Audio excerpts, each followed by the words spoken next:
Oh my God, dude, we haven't talked about Michael Brooks. Yeah, we'll have to talk about Michael Brooks, huh? Uh, 2 days later, that's when this is being recorded.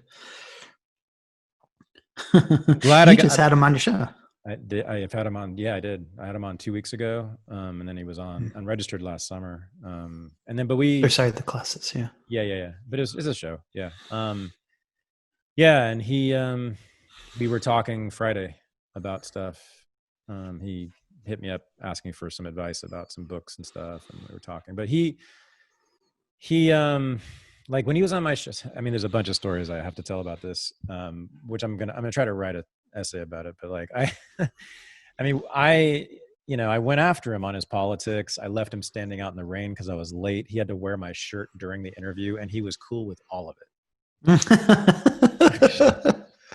I was like, I was like, man, a lot of people by now before now would have been gone. And he was drenched when he came in. I left him standing in the rain for like 20 minutes, and then he wore my T-shirt during the interview. And then I would tease him about it later, and he'd be like, "Man, that's an alpha move on your part." And I was like, "You're probably right."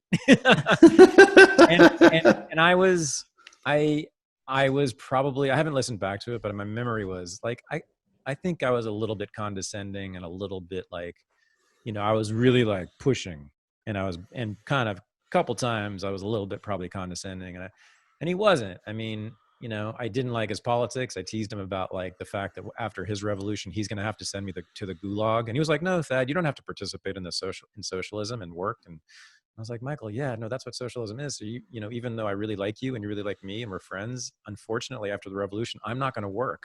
So you're going to have to do something to me, won't you?" So it's like I was getting in. I mean, I was really bringing all the weapons. I you're wasn't. you're you're on it. Yeah. Yeah, I was on it. I wasn't being mean or anything, but I was like totally going after him. And then and he afterward we just hung out. I gave him some edibles, and then he like texted me like a day later just to say like, "Oh, here's that thing I was talking about." And then 3 days later, like, "How are you doing?" And then I was like, "Wow, that's just the way this guy is. I don't think I'm special. I have a pretty he made me feel like he cared about me, but I also got the sense that he does this with a lot of people, which is really true from what I've heard. But then the thing that really got me was that right when the quarantine started, like the second or third day, we were the first people to lock down in the Bay Area in the world, I think. I mean, after Asia. Mhm. And he texted me out of the blue just to see how I was doing. And I was like, Mhm. at first I was like, that's weird. But like, I was like, damn, this guy's really genuine about his socialist politics.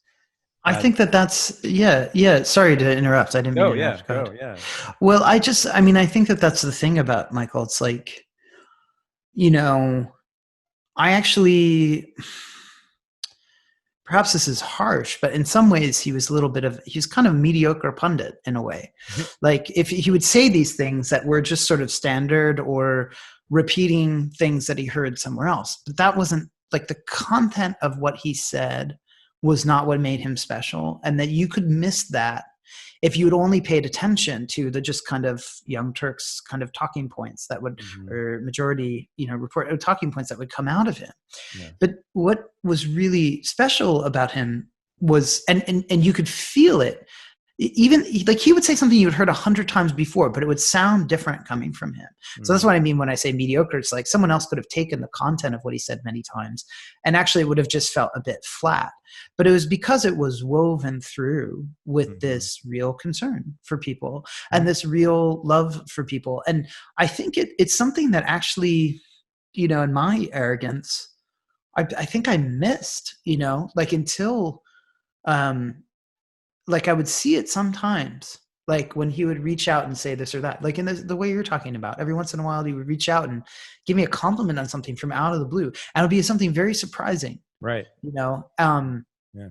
he asked me. I met him because he asked me to be on his show to talk about the occult and politics, and nobody Wow. had done that really at that point. I Wow. was like, you have like a leftist show, like this is Yeah. really strange. And he Yeah. was like, yeah, but I really like what you're doing. And of course I didn't know at the time that he Really. had written this book on Buddhism with the, Josh Summers or whatever, and that was a really big concern of his. And then we would talk about that back and forth a bit, spiritual, spiritual angles of leftist politics.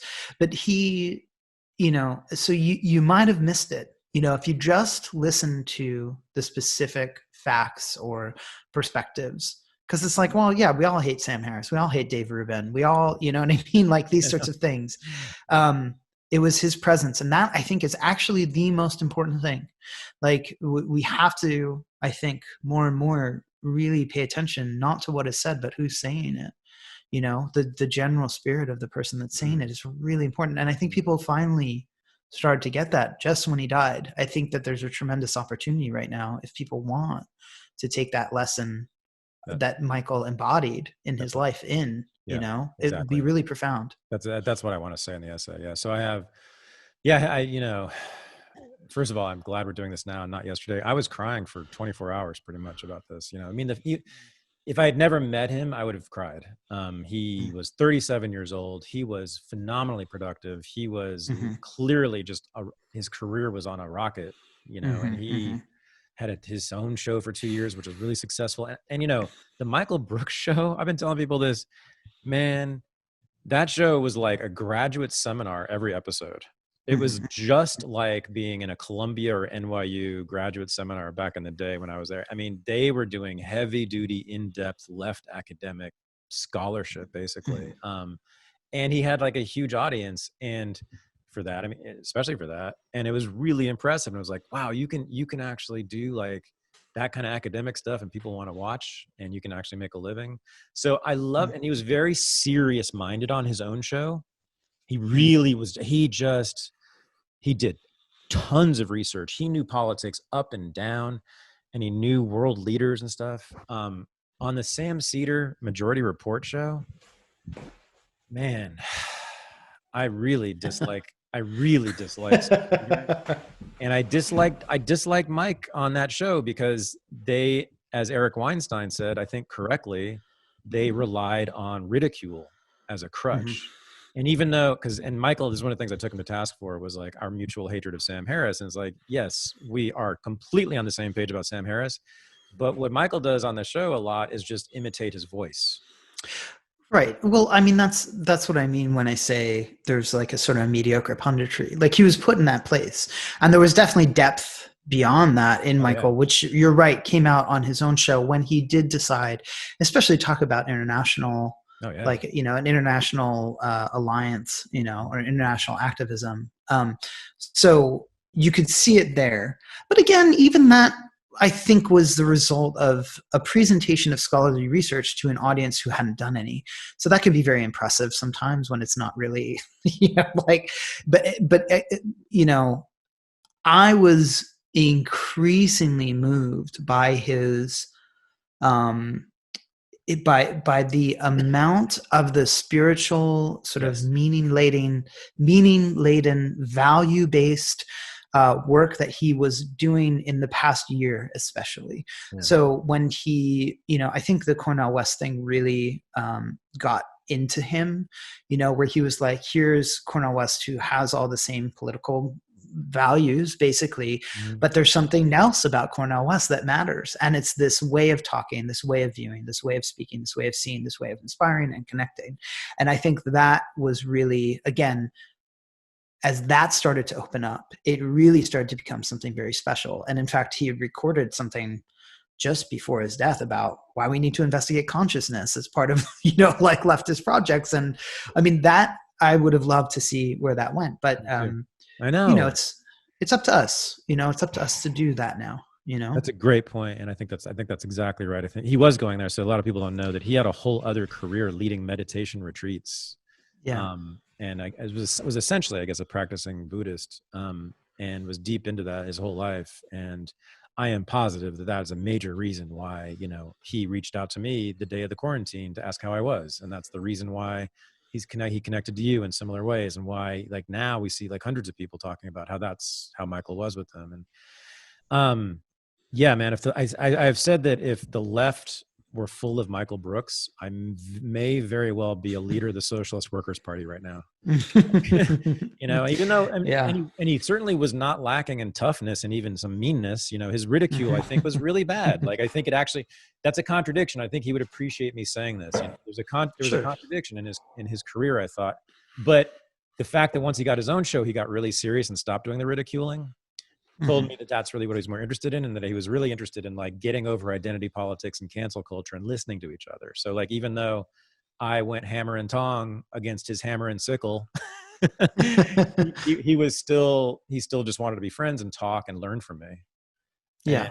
vice versa. Yeah. Great, beautiful. That's what I said. I just reposted. We recorded an episode of my show last year, and I just reposted it. Because I was going to post a new episode, but he had just died the day before I was about to post this new episode. So I reposted that and did a new intro, and that was something I said in that intro, which was, you know, there was plenty we disagreed in the talk, which I don't really do that on my show. I actually don't really get into disagreement with people because I find it unproductive and boring for the most part.